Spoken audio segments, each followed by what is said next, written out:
What makes women so complicated? Understanding what makes women complex is crucial for building stronger, healthier relationships. But what if the question itself is the trap?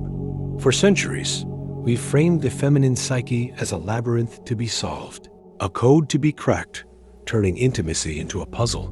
This obsession with figuring her out creates a fundamental disconnect, where the real multidimensional person is replaced by a problem to be conquered. So we must ask, is she truly complicated, or have we been looking through a lens that deliberately distorts and mystifies? The answer lies not in her, but in a hidden force within ourselves, a force we've refused to confront. This hidden force is the ego's desperate need for a predictable, controllable world, a concept philosophers like Jean-Paul Sartre would identify as bad faith. We reduce others to simple, manageable concepts to avoid the terrifying responsibility of engaging with a free, conscious, and ever-changing human being. It is a psychological defense mechanism, a refusal to sit with the beautiful, unsettling mystery of another soul.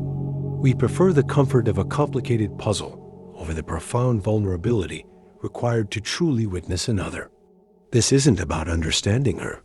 It's about our own existential fear of the unknown. The unseen consequence is a silent epidemic of loneliness, where two people inhabit the same space yet are galaxies apart. This reductionist view, fueled by cognitive biases that favor simplicity, starves genuine connection. We interact with a projection, a caricature built from our own anxieties and cultural conditioning, and then wonder why the relationship feels hollow. The real woman, in all her dynamic, contradictory glory, remains unseen.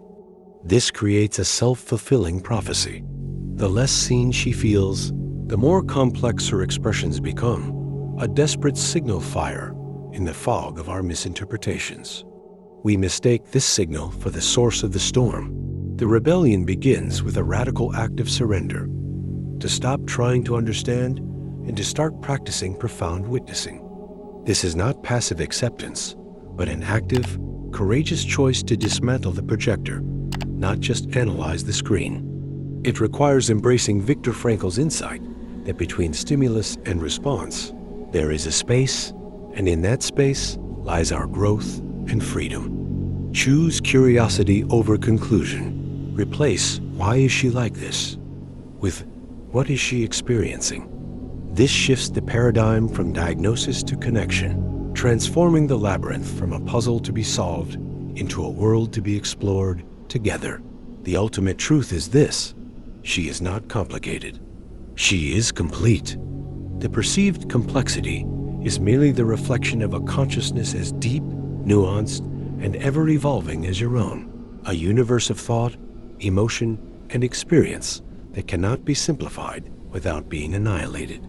The final paradigm shift is to see that the goal was never to decode her, but to meet her with the same boundless depth you wish to be met with. To realize that the only thing that was ever truly complicated was the fear of truly seeing and being seen in return. In conclusion, understanding what makes women complex requires empathy, communication, and a willingness to listen.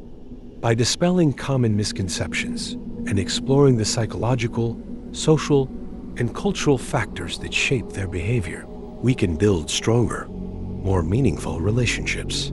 If you've had a similar experience or insight, share it with me in the comments below. If you're interested in more content on relationships and gender dynamics, check out my video on the art of effective communication in relationships. I think you'll find it really helpful.